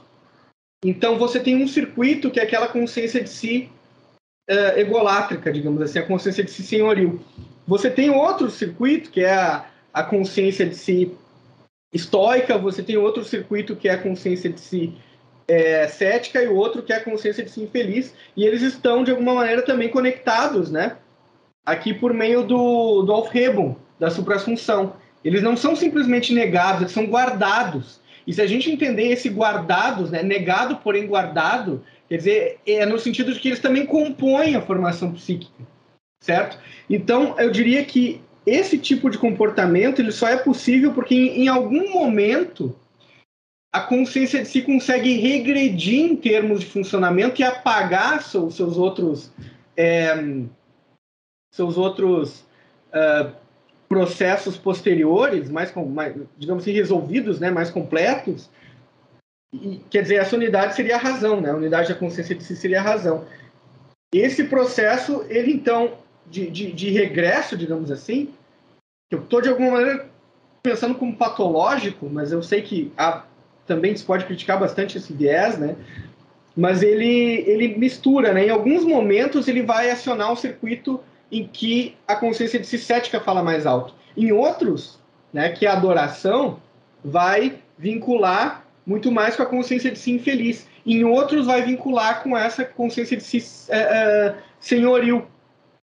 E aí a gente pode pensar também a própria constituição de um viés fascista na sociedade, em que você tem grupos sociais distintos operando conjuntamente, mas de uma maneira que se unifica, né? Você tem aqueles que estão mais próximos da consciência de si senhoril, que largam, digamos assim, a fake news, né? O outro que na consciência da crendice vai fazer o processo de acreditar naquilo, né? E tem aquele que opera mais no modo da consciência de si cética, que vai fazer o processo de defender essa fake news, né? Criando argumentos que têm como princípio, como base, que tudo pode ser falso. Qualquer coisa que você disser, eu posso dizer a possibilidade de que isso seja falso. Que, na verdade, nada mais é do que dizer que eu posso falsear proposições que podem ser verdadeiras ou falsas. Né? Mas se pode ser falso, então é falso. E, de outro lado, quando eu quero acreditar, eu digo se pode ser verdadeiro, então é verdadeiro. Né? Então, você vai jogando assim, esse circuito, né? Agora, claro, não é tão simples explicar isso, né? Por que isso funcionaria assim? E eu acho que a principal dificuldade dessa minha hipótese é mostrar como em Hegel isso poderia operar. Porque aqui a gente tem uma espécie de ideia de que há um comportamento por recalque. e aí isso demandaria uma espécie de regresso de uma consciência que já estaria formada, mas que se retardaria por um processo patológico. Eu não sei se eu respondo completamente a pergunta, tem também a relação entre natureza e pensamento na primeira e na segunda parte. Eu diria que, de maneira geral, eu concordo, né? Mas eu também adicionaria que na primeira parte você tem uma consciência que, do ponto de vista prático, é voltada para fora, né? Enquanto na segunda parte ela é voltada para dentro. Mas não que ela veja a si mesma como para fora ou para dentro. Eu acho que a consciência de si, justamente o que ela não consegue fazer é se enxergar até o fim do processo. E esse é o problema, né? Então, por isso que ela precisa, de alguma maneira, se alienar, né? E o processo de alienação, ele aparece mais claro na última fase, que é a da consciência infeliz, né? Eu fico por aqui nessa resposta. Muito obrigado pela pergunta. Excelente explicação mesmo. E é difícil responder. Eu vou passar agora para o Gabriel e deixar 2 recados, né? O Antônio Ferreira dando os parabéns, professor Adriano, e também o Robson mandando os parabéns, tá bom? Gabriel, por favor. Boa tarde, estão me ouvindo? Ótimo. Em primeiro lugar, né, obrigado, professor Adriano, pela apresentação. Infelizmente, por conta do trânsito, eu perdi assim, mais ou menos uns 20 minutos iniciais. Então, se minha pergunta já foi tratada na apresentação e o senhor preferir não ficar se alongando exatamente sobre ela, sem problemas. Ela é bem breve, na verdade. Eu gostaria de saber se, nessa sua interpretação, nessa sua leitura e essa pesquisa, você pensa ou já incluiu, né, ou pensa em incluir uma análise sobre o conceito de espírito nesse contexto, se você acha que ele pode ajudar de alguma forma, porque ouvindo sua apresentação, eu lembrei de uma parte, né, eu não estudo muito a fenomenologia, meu estudo é mais na lógica, e eu lembrei de uma parte no prefácio da Ciência da Lógica, no primeiro prefácio, que o Hegel vai falar que quando o espírito já sofreu uma transformação substancial em sua forma, né, é vão querer conservar as formas, ele inclusive usa Formen, né, em alemão, as formas da formação Bildung anteriores, né, que elas são como folhas murchas que são repelidas, etc. E ele vai acabar desenvolvendo isso brevemente, é claro, porque é um prefácio, né, mas a ideia de que esses novos desenvolvimentos espirituais, né, eles chegam de uma certa maneira fortes, e os desenvolvimentos antigos, né, que não mais se mantêm, que são essas folhas murchas, eles se sustentam apenas como uma negação dos novos, né? E eu fiquei pensando nisso no sentido do negacionismo, né? Uma certa ideia, pensando no termo, né, de que não há muita proposição, e até mesmo se você pensa que isso se encaixaria no bolsonarismo, né, não há muita proposição, mas é negar as proposições que são novas, né? Então, não tem um projeto, né? O projeto, num certo sentido, é destruir. É claro que no prefácio o Hegel não desenvolve muito o que ele está entendendo por espírito nesse sentido, e como distinguir o que são as novas transformações do que não são novas transformações, mas eu fiquei pensando se você planeja incluir nessa análise, né, desenvolver ela no sentido de abarcar também a noção de espírito, e se você pensa que o negacionismo, né, nesse sentido que eu falei aqui, de apenas como uma reação, né, de querer conservar o que é velho e reagir ao novo, se encaixa no bolsonarismo, e se pode ser uma interpretação que dá para tirar isso de Hegel, né, usando essas noções. Bom, é isso, obrigado. E parabéns, foi muito interessante. Obrigado, Gabriel. Sim, muito interessante essa pergunta. Eu acho que vai justamente no caminho do que eu estava pensando, né? Primeiro, com relação ao conceito de espírito, eu acho que existe um problema a lidar aqui, que é a relação entre a definição de espírito que aparece na fenomenologia e a que vai aparecer a partir da enciclopédia, né? Porque me parece que o Hegel chama de espírito na fenomenologia seria algo mais próximo daquilo que na enciclopédia ele chamaria de espírito objetivo e depois espírito absoluto. mas ele não tem uma noção de espírito subjetivo. Inclusive, na enciclopédia, ele inclui a consciência e a fenomenologia. Bom, fenomenologia sabe-se lá em que sentido, né? A fenomenologia como parte do espírito subjetivo. Então, tem toda uma discussão, inclusive o Marcos Nobre escreveu um livro mais ou menos recentemente, acho que ele publicou em 2018 ou 2018, o livro sobre a introdução da fenomenologia do espírito, e que ele aborda esse problema, né, da relação da fenomenologia do espírito com o sistema maduro do Hegel. E eu, hoje em dia, eu não tenho uma resposta para essa pergunta, nenhuma pesquisa realizada sobre isso, mas eu tenho a impressão que a Fenomenologia do Espírito é um livro que operaria muito bem sozinho, né? Quer dizer, eu mesmo trabalho com o Hegel maduro. A minha pesquisa, na verdade, a pesquisa que eu assumo que é a minha oficial, é sobre filosofia da música por meio da filosofia da arte do Hegel. E uso também o vínculo com a enciclopédia. A fenomenologia, ela me parece que é uma espécie de... É um trabalho que o Hegel não consegue encaixar muito bem no trabalho tardio dele. Tem muitos elementos ali que você, se você quiser trazer para a enciclopédia, você não consegue encaixar muito bem, sabe? E aí, não sei, talvez pensando no sistema dele como um todo, pegando as leituras, né, que aparecem como publicações póstumas, etc., mas me parece que ele é um livro que tem uma espécie de autonomia, né, própria, e que a gente não pode, de maneira alguma, jogar fora, né? E o Hegel parece que percebeu tão bem isso que, quando ele foi revisar a fenomenologia, ele morreu antes de fazer esse trabalho, né? Porque ele precisaria responder essa questão, né? Onde que eu coloco a fenomenologia do espírito? E ele não poderia dizer também, não, eu rejeito esse livro, não, quer dizer, ele não faz mais parte do meu sistema. Isso é um primeiro problema. Então, tomando do ponto de vista assim, da própria fenomenologia do espírito, como aparece o espírito, claro, eu acho que é essencial trabalhar o conceito de espírito, porque é ali que a consciência de si se realiza. E é aí que a gente pode entender essas camadas da consciência de si como que operando, né? Então, na verdade, eu acho que o conceito de espírito e o conceito de consciência de si, eles não operam separados. Como eu entendo, são apenas, digamos assim, camadas distintas de complexidade de relações, né? Inclusive o conceito de consciência, se você for ver bem, a gente não está, de alguma maneira, nem excluindo a consciência de si daquele processo, assim como também o conceito de consciência ele tem que estar dentro da consciência de si.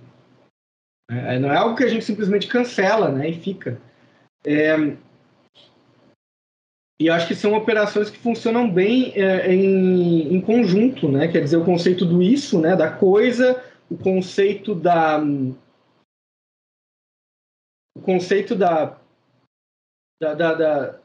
substância e propriedades, né, que é a maneira como a gente vai ler objetos particulares, e o conceito geral, né, da natureza e do entendimento, enquanto um processo de compreensão da objetividade como um todo. E é nesse mundo que essa consciência de si se inclui, né?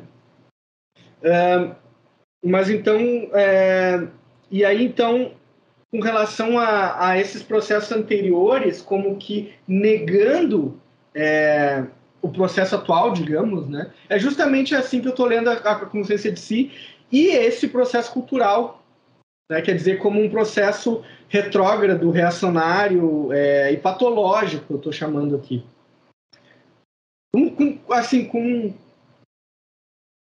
Vamos dizer, com certo pé atrás de usar esse termo patológico, né?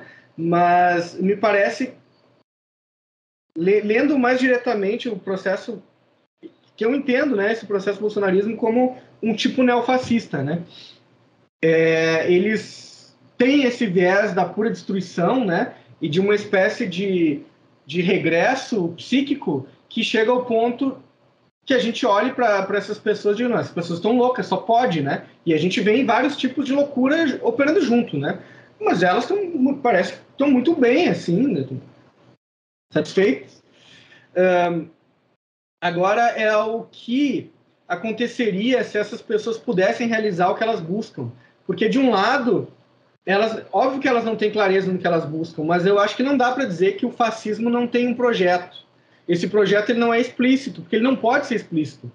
Porque se ele fosse, ele teria que dizer que o seu processo é o processo de genocídio. A gente já viu uma vez isso acontecendo, mas é claro que a maneira com que esse processo para o genocídio vai sendo construído é de pouco a pouco, né? Primeiro você vai construindo ali um viés sobre o que são esses outros, né? E você vai colocando eles juntos numa espécie de concepção negativa e depois de inimigo e depois daqueles que têm que ser eliminados, e depois você vai apagando as diferenças. Então, quer dizer, você não tem mais diferença entre PSOL, PT, PSTU, anarquismo, todo mundo é comunista, e comunista é inimigo, então tem que eliminar. Né? E daqui a pouco essa eliminação não é simplesmente um viés de vitória política, é eliminação física mesmo. Você mata, e já começaram a matar. Né? Aí você pega os indígenas. Qual é o viés que eles têm dos indígenas? Ou você viram... ou os indígenas viram produtores de soja, ou eles têm que ser eliminados, né? Porque eles são inimigos do progresso, vão morrer de fome, vão ficar dependendo que a gente mande comida para eles, esse tipo de coisa, né? E aí depois, daqui a pouco, você já tem também o viés de que todo favelado é bandido. E ficou muito claro nas eleições como as pessoas naturalizaram, né, a associação entre CPX e favela e crime. Né? Sem entender que é óbvio, né, que o cara que é criminoso, ele também está na favela e ele, por vezes, também vai demonstrar orgulho do bairro que ele vive, etc. Né? Mas não existe uma vinculação direta entre uma coisa e outra. Né? Não é porque um bandido faz tal coisa que todo mundo que faz a mesma coisa que o bandido faz é bandido. O bandido é bandido, por vezes, por outra razão. Né? Não por aquela que, às vezes, talvez morar numa favela, etc. Então, essa confusão ela é feita por gosto, para você colocar todo mundo na mesma barca e depois, no fim, eliminar. E você vai num processo progressivo, né, aceitando a eliminação. A eliminação também vai sendo feita aos poucos. A gente não sabe o que o bolsonarismo fez com os indígenas, por exemplo. Né? A gente não sabe muita coisa que aconteceu no bolsonarismo que a gente talvez vai descobrir nos próximos anos, assim como os nazistas não sabiam o que tinha acontecido. Não os nazistas do alto escalão, né? Mas o povo que seguia o povão, assim, que o fascismo consegue trazer, que o neoliberalismo puro não consegue, né? Que é o povo que vai descobrir depois o que aconteceu depois da derrota. Eu não sei se a gente está no momento da derrota, mas eu acho que é possível que algumas coisas que a gente ainda não sabe venham à tona, muito embora a gente já desconfie. E aí, voltando para o Hegel, é justamente isso, né? Quer dizer, tem algo ali que é um processo reacionário, né, que não deixa que a coisa, justamente, ela não se realiza. Eu acho que esse é o ponto.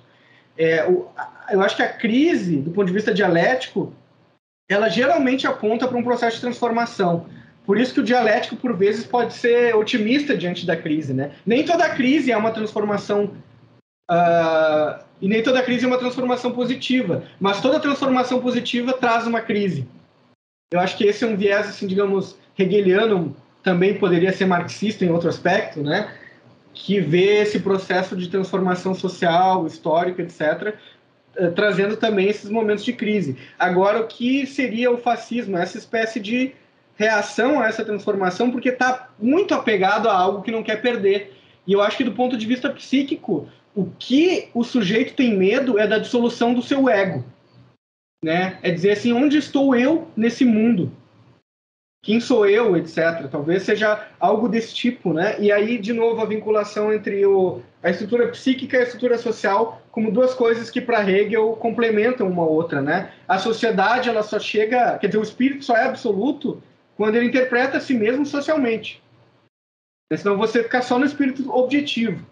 Então, uma espécie de, digamos assim, subjetivação da sociedade é algo que está presente na filosofia do Hegel, e eu acho que existem maneiras da gente entender isso sem cair numa espécie de misticismo banal, de junguianismo, coisa assim, né?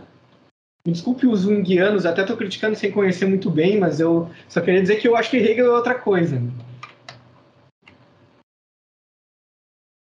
Muito obrigado pela pergunta, eu acho que a minha resposta, não sei se ela satisfaz, mas ela... vai nesse viés, né? E se você quiser replicar ou fazer outra questão. Gabriel, você pode ficar à vontade, vai perguntar mais. Ah, ok. Não, respondeu exatamente o que eu queria saber. Agradeço mais uma vez. E eu me esqueci, né? Mas mandando um oi para a Sabrina, para o Ednei, para o Washington, colegas que eu não vi há algum tempo. É bom revê-los. Maravilha. Gabriel esteve em Goiânia, mas foi meia hora, assim, deu nem tempo de ver ele. Ele veio e já sumiu. O cara mais rápido da Ampof. Bom, gente, tem mais alguma pergunta? Alguém gostaria de perguntar? Fiquem à vontade. O Jonathan Só lembrando, pessoal, eu olhei no caso do Jonathan, ele não tinha feito a inscrição.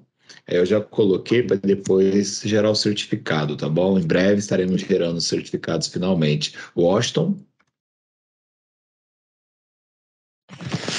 Opa, se tiver espaço ainda, eu gostaria de fazer só uma perguntinha, seria a terceira, né? Essa eu prometo que vai ser rápida.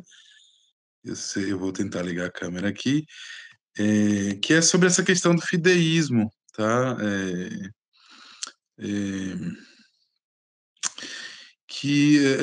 você, Adriano, você fala nessa questão aí, né, você fala o seguinte, tem uma passagem aqui que diz na página 92, que é o critério da verdade ou a opinião? Qual o critério da opinião? A vontade. Mas onde está a base que garante a vontade, o direito de ser verdadeira ou falsa? No fideísmo. O fideísmo, por sua vez, depende do ceticismo. A minha pergunta é, em que sentido e em que medida o fideísmo ele depende do ceticismo, né? Essa foi uma afirmação que você fez, né? Que eu gostaria que, se você pudesse, né, que tecesse alguns comentários, tá, sobre essa questão. Aproveitar e deixar um abraço aí pro Gabriel aí, e agradecer a presença dele e de todos e todas que estão aqui com a gente. Muito obrigado. Eu acho que essa pergunta é muito interessante e acho que até me esclarece algo, né? Que é esse vínculo entre o ceticismo e a consciência infeliz, né? Quer dizer, como eles podem operar em conjunto, né? Então, o processo seria que a verdade é a minha opinião está embasada na minha vontade, a minha vontade está embasada no fideísmo, e o fideísmo está justificado pelo ceticismo. Então, nós temos essas etapas, né? Quer dizer, primeiro que o valor teórico de uma proposição é, antes de tudo, prático. E esse valor prático está envolvido, então, isso também nos traz um pouco para aquela consciência servil, né? Na minha vontade, no meu desejo. Talvez o termo correto fosse aqui desejo mais do que vontade, em termos hegelianos, né? Mas onde é que está amparado? Isso aqui você vai para a consciência infeliz, né? Para consciência do crente, digamos assim, se a gente quiser pensar dessa forma. Porque... E aí, porque também isso está vinculado com o ceticismo, né, e com o fideísmo. O fideísmo está embasado no ceticismo porque ele só funciona por meio da crença de que a razão é incapaz de lidar com a verdade. É só aí que você justifica um fideísmo. Né? Então você precisa ter fé. Sabe-se lá no quê? Que até onde vai esse fideísmo depende. Né? Você pode ter um fideísmo limitado ou você pode ter um fideísmo ilimitado. Certo? Num ponto fanático em que nós nos encontramos em certos grupos sociais, como o bolsonarismo neopentecostal, por exemplo, não estou dizendo que todos são assim, nem que, e aqui eu estou ainda me referindo ao neopentecostalismo, né? A gente teria outras formas de protestantismo no Brasil, etc. Mas pensando não no neopentecostal em geral, mas aquele bolsonarista, né? Que vincula religião e política diretamente, e que pensa que não precisa de argumentos muito elaborados para justificar o seu ponto de vista. Você tem uma espécie de ceticismo por trás aqui, que é aquele que diz que a ciência não explica a vida. Então você precisa de alguma forma, da divindade, de Deus, da religião. Só que a religião não explica racionalmente, porque você não pode explicar racionalmente a religião. Então onde é que está amparado? Onde é que está amparado, antes de tudo, a crença em Deus na fé, certo? E onde é que está amparada a verdade? Em Deus. Mas o meu vínculo com a divindade não é um vínculo de crença teórico, é um vínculo de fé, enquanto uma espécie de sentimento que determina a minha vontade, que determina o meu desejo. Só que agora, em vez de eu, de alguma maneira, ser determinado divinamente, digamos assim, eu justifico, eu ponho a culpa em Deus. Tá certo? É porque assim, se eu quero, é porque Deus quer também. E aí vocês percebem como essa jogada começa a ficar um tanto ardilosa, né? Porque você justifica uma opinião dizendo que você é uma autoridade suficiente para dizer o que Deus quer. E aí você pensa que pode impor as coisas para os outros. A coisa fica um tanto perigosa aí. Mas vejam como, apesar dessa consciência ser, ao mesmo tempo, uma consciência crente, ela também é cética. Ela é cética porque diz que o que o humano faz, que o que a natureza mostra, não é verdade. A verdade é o que está além daquilo que a gente pode conhecer. Né? Então, como que eu tenho vínculo com relação a isso? Aí a gente tem uma espécie de ambiguidade, uma contradição aqui de novo. Né? Eu conheço sem conhecer, eu sinto sem poder mostrar. Ou outra maneira seria cair numa espécie de quietismo, né? Que não é o caso. Né? Quer dizer assim, bom, o que aconteceu que Deus quis, então a gente não pode controlar. Mas acho que não é o caso, porque quem pensa assim não se envolve com política. Então acho que aqui está o vínculo entre o fideísmo e o ceticismo e entre esse negacionismo, o fideísmo e o ceticismo. Muito obrigado pela oportunidade de falar sobre isso, porque aqui eu acho que eu consigo responder uma pergunta que eu não tinha conseguido responder antes, que era todo o resto do que eu estava falando.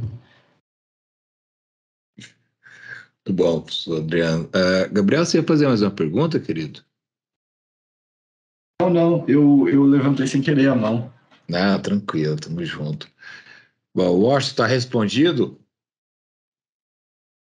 Tá sim, tá mais do que respondido. Eu agradeço, professor Adriano. Temos mais perguntas? Não, acho que todo mundo agora está mais calmo, dar uma opinião, alguma coisa. Acho que o professor Adriano foi bem esclarecedor nas suas falas, assim. Você quer fazer mais uma pergunta, Washington? Não tenho mais pergunta. Não, acho que... Eram essas três, na verdade, né? Às vezes a gente se alonga, né, nas perguntas, mas às vezes é necessário para a gente também, né, destrinchar também o que, né, o que está em jogo, né? Porque a gente está falando também de duas dimensões, digamos, temporais aí, né? Mobilizando esses conceitos hegelianos para pensar nosso momento presente, né? Então, isso demanda um pouco, né, de cuidado, né? Demanda um pouco mais de reflexão. Por isso eu tinha, né, feito dessa forma, né? Mas essa reflexão, eu acho que ela é muito interessante. Tinha feito dessa forma, me refiro a essa divisão, né, das perguntas, né? Mas e o professor Adriano também fala um pouco, diz que reclama um pouco de que falou, ou não reclama, mas diz que às vezes precisa falar muito, mas eu acho que também é necessário, né? As respostas têm que ser realmente longas por conta justamente né, desses elementos todos que têm que ser mobilizados, né? Então, eu me sinto muito satisfeito, tá, professor Adriano, com as suas, tanto com o texto, né, quanto com as respostas que você dá, né, decorrentes da provocação que o texto acaba fazendo, né? Então, e eu acho que ele tem justamente essa direção de provocar a reflexão e nos instigar a atualizar o pensamento hegeliano, né? Eu acho isso muito bom. Ops, momento. Minha filha de novo. Tá atrapalhando? Não, tá bom, Do tá Washington. tranquilo, já saiu. Desculpa, gente. Não, tranquilo. A Bibi já viu mais Hegel na vida que muita gente, viu? Pobre alma, tadinha. Dinei, se eu puder Pode, por favor, Gabriel. Não sei se À o Washington vontade. permitiu, mas se eu puder só complementar, né, o elogio, eu particularmente também fico muito contente com esse tipo de pesquisa e apresentação do professor Adriano, porque eu, né, assim como outros colegas que já me relataram isso em conversas, né, às vezes nessa pesquisa muito histórica de Hegel, né, o conceito de tal coisa em tal obra no ano tal, ou as obras, a gente às vezes não vê muito uso, né, nos nossos problemas contemporâneos. Então, é muito interessante quando a gente vê alguém que fez essa pesquisa histórica no autor, né, e está usando isso para um problema nosso, né, apesar de uma questão global, né, tratando mais especificamente de uma vertente aqui nacional. Então, acho muito legal, dá um ânimo, né, e mostra como a gente pode ultrapassar também, não ficar somente na pesquisa histórica, né, sobre um determinado autor ou tema.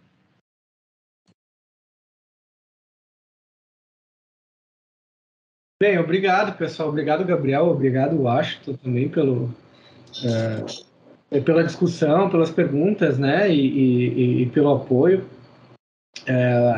Eu acho que é interessante a gente, é claro, você entrar sem um preparo conceitual, histórico, etc., para já aplicar conceitos é uma coisa que a gente certamente deve evitar, mas, por um lado, justamente eu concordo, né? Se a gente fica fazendo só a história da filosofia pela história e não pela filosofia, a gente perde aquilo que a gente deveria estar fazendo, né? E eu acho que, às vezes, é até um exagero que a gente tem de ficar querendo esmiuçar o que o fulano de tal fez no banheiro em 1807 em tal cidade. Não me importa, né? Eu acho que o mais importante é que utilidade isso tem para nós hoje em dia, né? Eu me dei por conta disso que, muito embora o Hegel seja bastante criticado hoje em dia por eurocentrismo, por exemplo, eu acho que as ideias dele estão aí justamente fermentando muita coisa não eurocêntrica, inclusive, né? Mas, por outro lado, também entender o viés eurocêntrico é entender um processo, o pensamento de um processo que de fato se impôs, não é?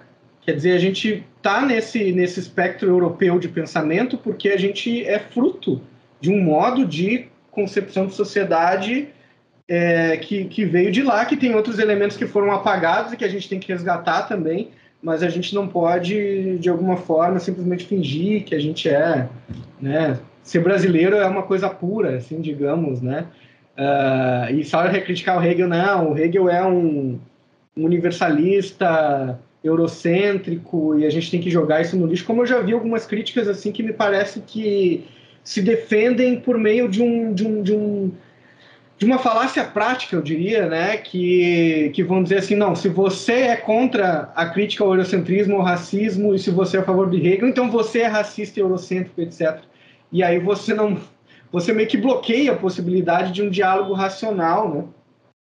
Então, talvez... mas, na verdade, esse trabalho aqui ele é um ensaio, né? Eu gosto de pensar como um ensaio. Talvez algum dia eu consiga concluir algo sobre isso, mas tem uma série de coisas sobre psicanálise que eu acho que eu deveria estudar melhor para pensar melhor justamente esse vou chamar de projeto agora, né? Não era, né? E o vínculo entre fascismo e psicanálise social é algo que eu tenho ultimamente tido bastante interesse, né? Mas trabalhado menos do que eu gostaria, na verdade. E se a gente tiver aí a oportunidade de conversar mais sobre isso, eu estou aberto aí, que o pessoal me convide, não só para falar, mas também para ouvir, né? Quem tiver desenvolvendo ideias nesse viés aí, porque eu preciso também aprender bastante sobre isso para complementar essas coisas que eu estou desenvolvendo.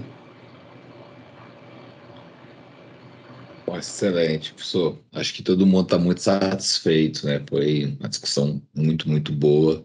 E eu reitero o que o Gabriel falou, né? Como é bom trazer o Hegel contemporâneo, né? Para a gente realmente ver ele na prática nossa aqui, né? E essas críticas sempre acontecem. Quando eu formei filosofia, né? Tinha um comentáriozinho do Hegel ali meio pejorativo ao hinduísmo, e aí o professor Baioni falou, mas olha esse comentário aqui, perdão, foi o Tiago que comentou, olha esse comentário aqui do Hegel, que absurdo, não sei o quê. Mas é aquela coisa, não pode jogar a obra fora, né? Nós temos que aproveitar essa estrutura e quando eu penso muito no método, eu acho que é a grande sacada nossa, quando estudantes de Hegel, é o método. O método hegeliano é incrível, serve para muito mais coisa que a gente imagina. Bom, acho que ninguém tem mais perguntas, né? Me parece todo mundo satisfeito. Já vamos avançando pela noite. Queria novamente reiterar o agradecimento, Adriano. Foi assim, muito, muito bom. Acho que a gente fechou esse primeiro ciclo de forma espetacular, né? Nós já tivemos esse ano com o Tassinari, com a Niquela, Tivemos também, eu vou botar a memória para funcionar aqui. Ajuda aí, gente. Foi o Tassinari, 2 encontros, a Michela. Isso, foi porque foi 2 com o Tassinari. Foi 2 com o Tassinari, Niquela, agora o professor Adriano.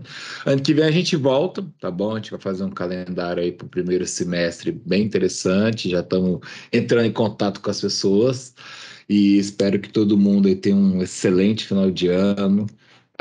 Espero que ano que vem seja bem melhor também, né? Novos ares, que nós possamos fazer esse reconhecimento que o professor Adriano falou da obra desses 4 anos, o que aconteceu. Novamente agradeço a todo mundo que participou. Em breve, Sabrina vai estar disparando certificados aí. Então, nesse trabalho hercúleo de certificação, mas eu vou pegar um estágio com o Gabriel para aprender a fazer certificado rápido. Né? Ele é muito mais organizado que a gente nisso, mas estamos trabalhando. Tá na hora do Gabriel fazer um mini curso para a gente aí, o Gabriel. Mas agora tá indo, Gabriel, estamos aprendendo, tá bom? Então é isso, pessoal. Professor Adriano, muito obrigado. Nós aqui de Goiânia ficamos encantados. Tainã, quer falar?